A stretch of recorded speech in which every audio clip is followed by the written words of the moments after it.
WF champion. He came and he defended his belt against two others in a three-way match, and he was successful in his title defense. And he put on a great match for the fans. So it was a great show. We had a mix of new guys and older guys, and so I think that was made for a good show. That sounds awesome. And speaking of awesome, right now we have on the line, we're going to bring him on, owner of Trans-South Wrestling out of South Carolina, I believe it is, Derik Vanderford. Derik, you're live on the Wrestling Lounge. Hey, how's it going? Thanks for having me here. Hey. Good afternoon. Going good. I caught the tail end of you guys talking about some shows that went on this weekend, and Trans-South didn't run this weekend, but I went to some other guys' shows and saw some good stuff, and so there's a lot of good wrestling going on right now in the Carolinas and around the country. But I mean, just like I know you guys urge people to do, Harold and Brian, and we urge the same thing. You know, go out and support indie wrestling, because there's some good stuff out there. There's some bad stuff, but there's a lot of good stuff going on right now. So I believe I was at the big time wrestling event in Spartanburg, which I had nothing to do with. I was just hanging out with. I had a lot of buddies. This show happened to be one that I had a lot of friends who were there, so I was just hanging out and enjoying myself, you know, for that one. But you know, it was a great time, and they had some great guys there, and I mean, a stacked card from Matt Hardy and Sabu to Rock and Roll Express with Boogie Woogie and Ricky Steamboat against Midnight Express with Jim Cornette and Bobby Eaton, and Dr. Tom Pritchard, one of my real good friends, was there, and just got to see all these legends. Barry Windham, you know, just all these legends were there, and a lot of good young talent as well. And I heard you saying that you had there was a show that you saw that was a good mix over the weekend, and I think it most certainly has to be that. I love shows that are a good mixture. I hate the ones where, or you know, I think the crowds get tired of the ones where every match is the exact same. So, you know, that's what we try to do at Trans-South Wrestling, is to give the crowd just the right combination. You know, just like if you were cooking a soup, you know, the perfect amount of each spice and each ingredient. You know, to really get the best taste that you can get. That's what we try to pull off, and we've been going at it strong for going on 4 years, and almost 4 years, and we've been blessed that people have responded really well, and we've been growing and expanding and going to lots of different towns close by, and just having a blast, and we hope to keep that expansion going in 2015. We've got a big show lined up in Union, South Carolina on February 7th with Ron Simmons. February being Black History Month, Ron Simmons being the very first African-American world champion in pro wrestling, and not to mention a WWE Hall of Famer and college football Hall of Famer, former Heisman candidate. So, I mean, this is going to be a great opportunity for fans in South Carolina and North Carolina. This is Union, if you don't know, is in upstate South Carolina, so fans in North Carolina as well would you know, we're about an hour from Charlotte in Union, so you could come meet Ron Simmons in a very intimate setting, you know, at the Union County Fairgrounds, and it's gonna. We're excited. We're excited and geared up to do some good stuff. Well, I tell you, I think that sounds awesome. It sounds like you have a lot of great talent in Trans-South Wrestling. And for those of you listeners who do not know, Derik Vanderford and Trans-South Wrestling is one of the organizations that we reached an agreement with, and we will be showcasing Trans-South Wrestling talent here on the Wrestling Lounge in the future. And Derik Vanderford is the owner of Trans-South Wrestling, and I want to ask you, Derik, I know that you've been off and on over in Pro Wrestling Experience, PWX. Is there any plans for you to be at next weekend's in-demand pay-per-view for PWX, as well as a crossover promotional event between PWX and Trans-South Wrestling? Well, you never know. I don't want to reveal too much, but there's a lot in store, and the guys at PWX, they've got a great locker room. They've got great talent. The way their shows are put together, they have a different philosophy than I. As far as that soup I was telling you about, the mixture, they have a different idea, and nothing wrong with that at all. That's what makes the world go round. Everybody's different. I don't agree with a lot of the things that go on in PWX, and I don't keep that a secret while I'm there. And so, I may there's no telling what I may say on the microphone while I'm there, and it could be dangerous having me on a live pay-per-view there, if you know what I'm saying. So, I managed Tessa Blanchard there, who's one of the hottest names on the independents right now. You could not ask for anyone to be more professional than Tessa Blanchard is. Third generation star, and headed straight to the top, and we all know what that means, So she's you couldn't ask for better, and she's very dedicated, So Tessa's a great asset to professional wrestling, and she's so young and has such a good head on her shoulders, and she's going to go as far as she wants to go. So. Well, I got to agree with you on that because a few months ago, in 2013, 14, I got the chance to see her. She came to Georgia and did a few shows, and I happened to catch one, and she wrestled Chastity Taylor, and I was impressed with both those young ladies, but especially Tessa Blanchard. She was a chip off the old block, I'm telling you. Yeah, and she's learned a lot from her stepfather, Magnum TA, as well. Oh, okay. She grew up with him, and that's it. She's grown up with him since she was a little kid. So she's getting it from all angles. And her grandfather, legendary promoter Joe Blanchard, who trained the likes of Dusty Rhodes, for goodness sakes. So, it was she's got the bloodline, no question about it. Well, let me ask you this, Derik. Didn't mean to interrupt you there. I just want to ask you though. You're speaking of Tessa Blanchard. Do you think there's a chance sometime down the line that there will be an all-female like Four Horsemen group with Tessa Blanchard as a leader, as Ric Flair was a leader of the Four Horsemen? Well, anything's possible. She definitely has the charisma to pull off anything she wants. So if she wanted to do that, or if a promotion was looking to do something like that, I know she wants her own.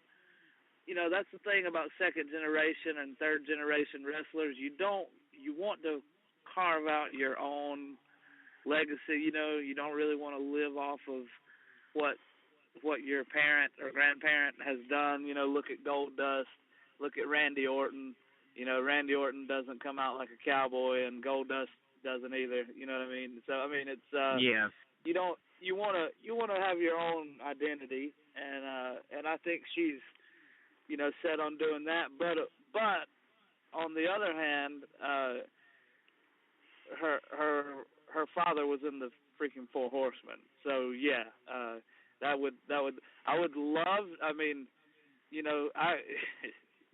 Nothing would be up to me, but how great would it be to see her and Charlotte, which is Ashley Flair, and how great would it be to see those two get together either on the same side or against each other? How great would it be to see something like that happen down the road somewhere? That would be awesome.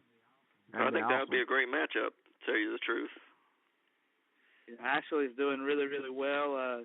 David, her older brother, is a good friend of mine, and I talked to him just yesterday, and they're all very proud of Ashley and all the hard work she's done, and she's kind of dedicated her career to her late brother Reed, who worked for Trans-South Wrestling before he passed, and that was a sad situation, but she has made this great career for herself, in memory of her brother, who was doing the same thing, who was going around doing these independent shows. Like I say, he came to Trans-South and competed against our then champion Dion Johnson, and it's the second generation wrestlers are doing a good job right now, living up to the high expectations. It's harder on people like that than anybody else, because you automatically expect a certain level, and they're just like anybody else. They don't, just because their dads were as great as they were, they're still starting out from scratch. So the pressure's on with them. The pressure's really on. So you got to take your hat off to those guys. Speaking of hats, I noticed when you were manager, I don't know if you still do, you have like a bowler type hat. Is that? I have a bowler. I have a pork pie. The bowler's wool, and so that's my winter hat, and I have the pork pie hat. That's. How'd you come up with your look with the vest and all that? How'd you? Well, I usually wear just a regular suit with the hat, and that's just to be the most professional. I do wear cowboy boots with it in case I have to kick someone in the face. They hurt a lot more than dress shoes, and so not to be that's more along the lines of when I'm managing, in which I mostly do that in North Carolina. In South Carolina, like at Trans-South, my role is strictly the promoter. I'm not talent on the show. I'm strictly the promoter. But when I do go out and about, and I'm not afraid to raise a little sand. So anything that I wear, plays a part in that. There's a reason for everything. You know what I mean? Mr. Fuji had his hat, and you didn't want him to throw it at you. A lot of people didn't know that, but that hat was a weapon. A lot of people didn't realize that. But I try, and I try to look different. There's a lot of bald guys with beards out there, okay? And I looked at some video of myself, and I looked like 5 other people on that video, and I said, you know what, I've got to do something where I don't look just like this guy or that guy. There's a lot of bald guys with beards, and I don't have a choice about the bald part. I wear that hat. Plus, my head gets cold, so there you go. Well, which do you prefer? Do you prefer being a manager or a promoter, or they're about equal to you?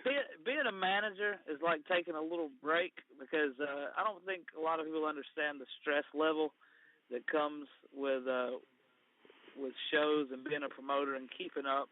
You have to keep up with so much, and you have to double check on you're supervising people and what they do, and you're also supervising marketing efforts, and you're also supervising concessions, and you're also supervising public relations with the fans as they're coming in or before the show. You're also keeping up with advance ticket sales and advance ticket outlets. You're keeping up with, who's putting posters out. You're keeping up with everything that has to do with that show. You're keeping up with it, and it gets to be pretty stressful sometimes. So to go to someone else's show and just be a part of my little part of the show is a lot of fun, and sort of like a break from. from that stress of the show. But I put, you go through the stress because it's worth it, because I'm really proud of the product that we put out. I feel like we have the best matches, the best mixture of matches, and I feel like we've put out some really good stuff so far, and I don't feel like people have seen anything yet. I mean, our new champion is Alex Averinos. He's now calling himself Averinos the Great, and he's playing up his Greek heritage, which is totally legit. That's his real name, and that's him. And he's a really talented young man. He's young, but he's been doing this for a long time. He started really early, and he's done some wrestling in North Carolina, and he's on Anarchy shows in Georgia, but he's never really had the opportunity that he's getting now, that he's just getting here with Trans-South. And he's really, I can't wait for people to open their eyes to him, because he's very impressive, and he's got the bad attitude and stuff like that, but they're going to be seeing some things, and you'll probably be hearing from him if you're going to be showcasing TSW talent. He'll be one that you want to connect with. He's Alex Averinos can go as far as he wants to go. There's a match on YouTube that he had at our show a couple years ago. I think it was 2013, if I'm not mistaken. It was him versus Dr. Tom Pritchard. Talk about a clinic. Talk about a clinic. Wow. I mean, that match, I would say, is by far, if not the best match we've had at our show, it's in the top 2 or 3. I mean, it's that was unbelievable. Wow. Well, we'll have to definitely check that out. I want to try to get him on the show for sure. Yeah, that'd be great. I can tell you about some of the other talent we have. I mean, like there's another young guy who people are kind of sleeping on the independent. On the independents, he works for PWX a lot, and the crowd loves him and stuff like that. But he's another one that I don't think is getting the opportunities that he could in a way to really showcase what he can do, and that's Chase Cauliflower Brown. I don't know if you know this, but he got the name Cauliflower Brown when Terry Funk was here at Trans-South. Terry Funk worked with everybody a whole lot, and he named him Cauliflower Brown because, of course, he's got that cauliflower ear, and he's told him, I don't know, did Terry Funk give him that ear? Yeah, Terry Funk didn't give it to him, but he had a lot to say about it, and Terry said, you're the only one here with that cauliflower ear. You need to make people realize that. You need to make people say, I can't hear you too well because look, I got this cauliflower ear. You need to go by Cauliflower Brown. And so we got the newer guys like that. There's a tag team, Jet Black and TK Stark, who are, great young tag team. They're smaller guys. They're really fast, really quick, really agile, and they're great, great at what they do. They get the crowd into it. And then on the other hand, I've told you about Alex and TK and Jet Black and Cauliflower Brown and these younger guys. On the other hand, we also have more experienced guys who can help them further their careers. There's a guy that we've got a tag team actually, Hunter Thompson and Eric Adams. You can see Hunter Thompson on the old AWA wrestling matches that they show on ESPN Classics sometimes. Hunter Thompson's been around. Hunter Thompson's been around, and believe it or not, later in life, Hunter Thompson began training, running marathons, and he's in the best shape of his life. He's in better shape now than he ever has been.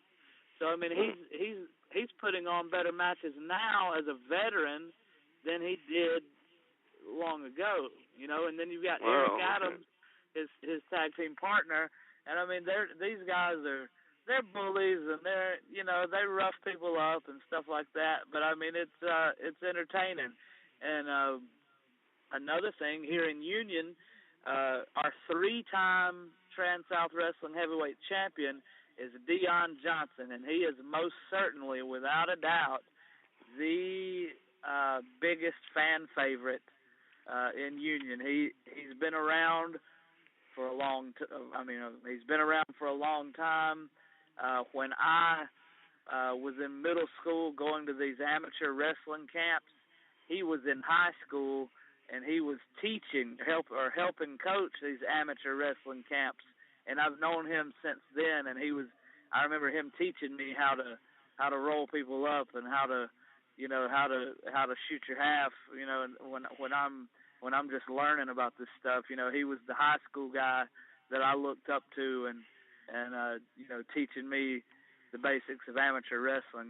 So I've known him that long, and I talk to him nearly every day, and he's done so much to help our promotion and to help out with public relations. I mean, he goes and signs autographs at children's birthday parties. I mean he's I can't say enough how much he does. And those are guys like him and Hunter Thompson, and Eric Adams. Those are the kind of veterans who are independent veterans, and they can still teach young guys the correct way to do things.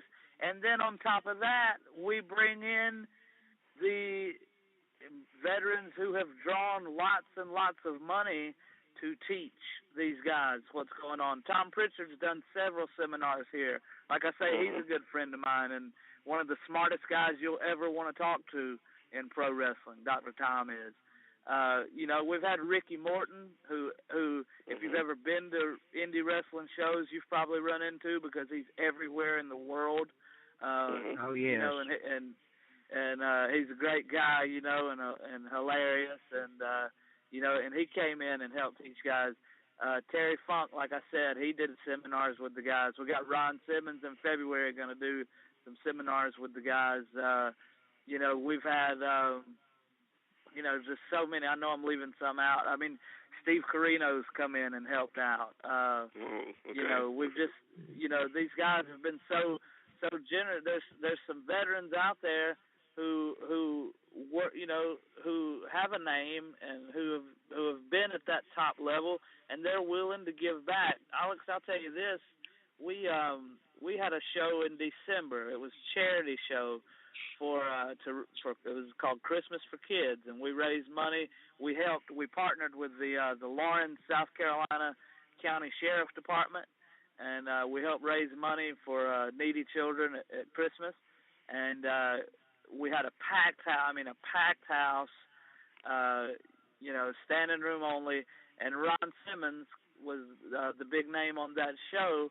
And before he got there, I didn't know. I met Ron that night. I'd negotiated with him and stuff like that, but I never met him in person. I met him that night. Didn't know what to expect. Ron was so great. Treated everyone like family. I said, Ron, I know you probably want to get out of here after intermission. I know you gotta. He had his wife with him. I said, I know you probably want to get home, get back. He said, nah. He said, I'm here. I'm here for you. I'm here to help you guys out. He said, and I want you to know that Ron Simmons, first African-American world champion in pro wrestling, former Heisman Trophy candidate, College Football Hall of Fame, WWE Hall of Fame, Ron Simmons sat at that curtain and watched every single match on the card, and after they were over, he talked with every single wrestler on the card about their match and gave them the best feedback you could imagine. So I mean, wow. That to me that says a lot about somebody's character. He didn't have to do that. Right. He didn't have to sit there watch every single match. I mean, imagine all the matches he's seen in his life. He didn't have to do that, but he did. He wanted to. He wanted to give back. And I know I'm talking 100 miles an hour, and I want to answer whatever questions you have, but I have to say this, and I regret that I haven't already mentioned this name. My mentor, I wrestled for a little while. Okay, I wrestled probably 5 or 6 years. And my mentor who trained me, I was on the road with him for probably 10 years. I used to manage him. And who has taught me the most of anyone is Raging Bull Manny Fernandez. Okay, and I know. If it wasn't for him, we never would have had Terry Funk here. Actually, the Terry Funk seminar was taught by Terry and Manny, and Manny has been.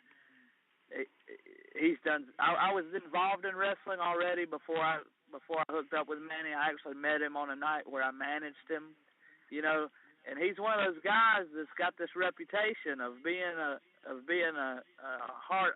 I don't know what I can say on here, but he's been. I know his reputation. Yeah, and it's true. Don't get me wrong. Right. It's true. All the stories are true, and I can tell you some that would curl your hair. I was on the road with him for 10 years, but with that being said, he knows more about psychology than anyone. This is a guy who flew in the plane with Eddie Graham when he worked for him in Florida. This is a guy who was groomed by Dick Murdoch and Terry Funk. I mean, when he's training guys, this is the deal with Manny. If he sees that you want to learn, and he sees that you're working hard, and he sees that you don't already think you know everything and nobody can teach you anything, if he sees that you want his help, then he treats you like gold. That's the thing. And you can't blame him for wanting to be respected because he deserves it. He's worked for it. He's earned it. He's a legend. He really is a legend. So, I mean, Manny Fernandez, he calls me his little brother, and I call him my big brother. He's, we were roommates at one time. We've spent numerous holidays together. He's, been with my family and stuff like that. I mean, he's different than anyone else. He's like a member of my family, and we've had disagreements, and we've, argued like brothers. We really are a lot like brothers, But yeah, Manny Fernandez has been great.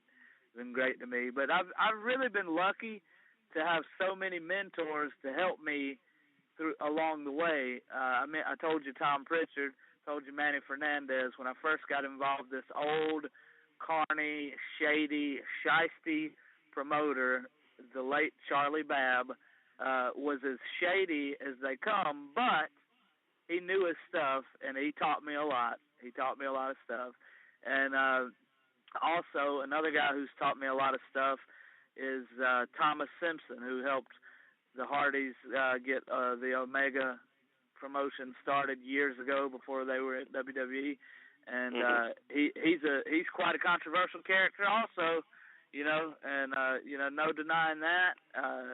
But he's a smart guy as well. He's a math professor. He's about to be Dr. Simpson, about to get his doctorate. And he's a flamboyant and eccentric and sometimes overbearing character, but he knows his stuff and deep down is a great guy. And so I guess what I'm saying is you should surround yourself with people who know their stuff and soak it up. Learn from them. Learn. If it's learning what not to do from some of them, fine. But you learn these things. They want you to pick their brain. They don't want you to sit there because they take that as you already know everything. It's just like this past weekend was the first time I'd met Barry Windham. Ricky Morton. I've known Ricky Morton since I was a child. And, Ricky Morton is, when I see him, he's a jokester and all that. But then, so I'm hanging out, backstage at the Spartanburg Memorial Auditorium on Saturday night, and Ricky Morton says, hey, have you ever met Barry Windham? And I said, no. Matter of fact, that's somebody I haven't ever met. He said, come over here. Introduced me to Barry Windham. Barry was great. And I sat over there talking wrestling with him for as long as he would let me. You take advantage of opportunities like that. To me, Barry Windham's one of the greatest to ever step in the ring. So his matches with Ric Flair were, unbelievable, and they're in the history books. So.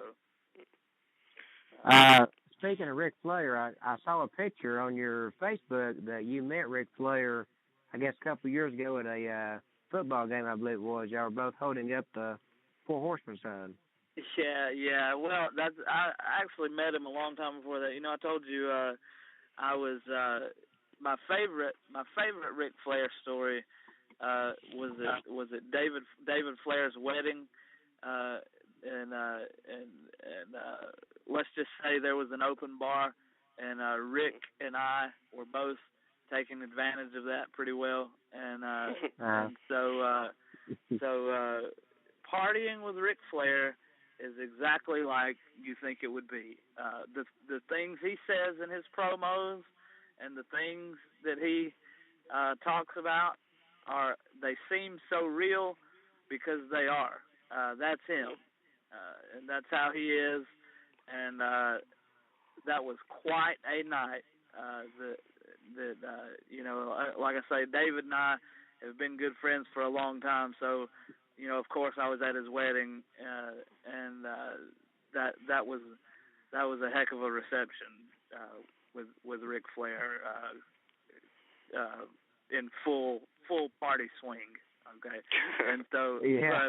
but yeah, I was on the sidelines of the Carolina Gamecocks game this year, and he was there, and we both had our aviator shades on, and I said, hey, let me get a quick photo op while I got you here and all that, and he was glad to do it and stuff. But I mean, I'm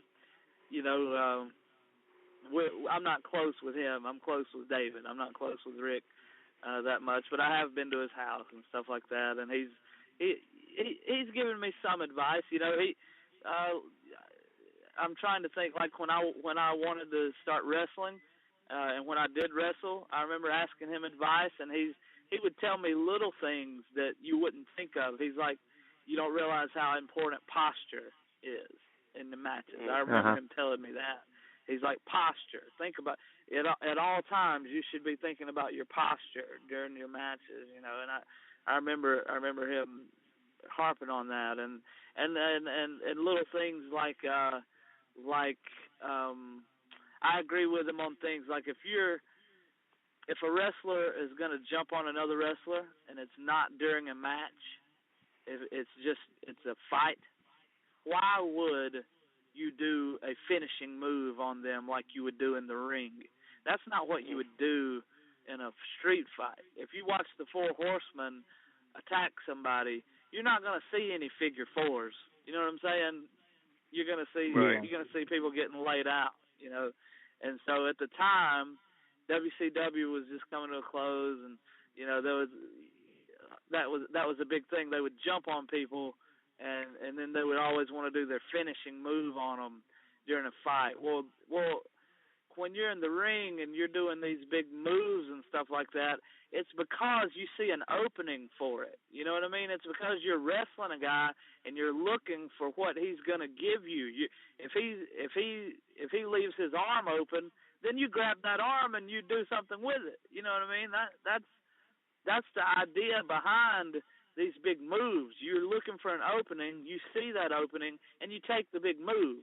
But if you're pissed off at a guy and you're gonna go fight him, that's not what you would do. You're not gonna arm drag him, or you're not gonna do some kind of big wrestling move to him. You're gonna try to beat him up. So that's the kind of advice I got from Ric Flair. That's just. Well, I wanna ask you this, Derik. This is actually the first time I've actually done this on this show, but I want to ask you. You said you knew David Flair real well, and Dr. Tom Pritchard and Ron Simmons. Do any of those three guys do interviews on podcasts? Because we would love to have any of them on in the future to the Wrestling Lounge. Sure. Dr. Tom's a great guy to interview. I mean, I don't want to speak for them. You know what I mean? Right now, David probably would not, because David has separated himself from wrestling a lot these days. still calls in to check in about how things are going and ask about friends and how they're doing, you know. But I'm in the loop and he's not. You know what I mean? He'll call and ask me how's so and so doing or how's so and so coming along and stuff like that. So. Okay. But yeah, Dr. Tom, I could ask some of these guys and stuff. But yeah, Dr. Tom's a great interview. Ron Simmons, you couldn't ask for a nicer guy. And lots more that I'm sure I'm leaving out. You know what I mean? Steve Carino. Yeah. Steve Carino's a great interview. Oh, I love to talk to Steve Carino. Yeah. Yeah, we'd love to talk to Steve Carino. One of my favorites. Yeah. And I just know I'm leaving people out. But it's hard to think about everybody that has helped out. But let me ask you Jimmy this Valiant, question. Boogie Woogie Jimmy Valiant. If there's a promoter who wants somebody who is worth every penny that you pay him, this man will charge you a fee that like most people would for the show. Okay. In addition to that show, we actually had him and Mick Foley on a show together. We called it Hardcore Boogie. Neither one wrestled. You know, they both just signed autographs and talked with fans, got on the microphone, cut promos. Mick Foley did put Sacco on poor old George South, you know, and stuff like that. But Jimmy Valiant, the Boogie Woogie Man, he came in to town on a Thursday. From Thursday until Saturday night, that man who has been in wrestling for 50 years, think about that, involved in wrestling nonstop for 50 years, started in 1964, okay? He worked his butt off getting the word out about, he went to every place you could go in town. We did TV interviews, we did radio interviews, and he turned it on. He is so soft-spoken and so great to everyone, but when that camera comes on, he turns into Boogie Woogie Man, and he just turns it on. It's unbelievable. If you need someone to be an ambassador for your show and to go around and get noticed and get some attention for your show coming up and you're a promoter, I can't recommend enough. Contact Jimmy Boogie Woogie Man Valiant. He's super. I can't put him over enough. He's a super guy, and has helped us. With my work with him, he's helped me tremendously. So we've got about 4 minutes remaining, so we'll wrap this interview up in about 1 minute and a half, I guess. That's all from me that I have for you, Derik. You got any questions you want to ask real quick, Harold? Yeah, I wanted to ask you real quick. I'm a referee, for pro wrestling. How important is the role of a referee in your mind for the matches and the promotion? A ton more than anyone ever realizes. If you don't have a good referee, you're not going to have a good match. Some people think you just stay out of people's way. No, you are just as much a part of the team as anyone else. The referee is such an intricate part. As a matter of fact, our referees, I had some guys come in and work with our referees just to make sure that they know how to be part of that 3-man team or 5-man team if it's a tag match. The referee is sort of the director and the hardest working person there, because I imagine you've worked plenty of shows where you refereed every match, and some where you referee multiple matches, and referees don't get nearly the credit that they should for how hard they work. So my hat's off to you for that. Oh, well, thank you. I wasn't asking about me, but I'm just curious. Some people think they're a dime a dozen. No, not at all. Not good ones. Not good ones. Okay. Another quick question, real fast. What about Georgia talent? Do you see anybody coming from Georgia to the Carolinas or vice versa? Well, one of our top guys, who's a good young guy, and I'm glad you said that because I don't want to not mention him, is Cameron Cade. Cameron Cade. I was with him last night. Really? I was with him at the show last night. He's been a loyal guy to Trans-South, and he's cocky and arrogant, and everybody knows that. But he's, he works hard. He's got the good look. And he understands a lot about the business, and some of his matches with Cauliflower Brown that I was talking about earlier have been, just show stealers. They've been, and there's a couple of those on YouTube from Trans-South, Cameron Cade versus Chase Brown, Cauliflower Brown. Their match, they have such a good chemistry. Their matches have been great, and so Cameron Cade's a guy from Georgia who I think a lot of. Okay, thanks. I think we're going to wrap this up now. Is that right, Brian? Yeah, we want to thank you for being on, Derik, and we hope that you'll come back again in the future. And we look forward to showcasing the Trans-South wrestling talent on the future here on the show. Right. Thank you so much for having me, and I'd be glad to come back anytime, and I'll hook you guys up with any of my guys that you want. Okay. It was a pleasure talking to you. Thank you. Thank you very much. Bye-bye. Goodbye. Well, ladies and gentlemen, that was the owner of Trans-South Wrestling, Derik Vanderford. Tomorrow we will have Sheldon Goldberg, owner of New England Championship Wrestling, out of Massachusetts at 5 p.m. Eastern Standard Time. Also, first time ever tomorrow, we're going to have a live chat right here on Blog Talk Radio where you can put in your questions for us. I'll be in the chat room talking with you, and you can ask questions for the guests. Wednesday, Priscilla Kelly will be here. She's known from my Big Fat American Gypsy Wedding. She'll be here at 3 p.m. Eastern Standard Time. Till tomorrow at 5 p.m. Eastern Standard Time. So long, everybody. I'm Harold and Brian.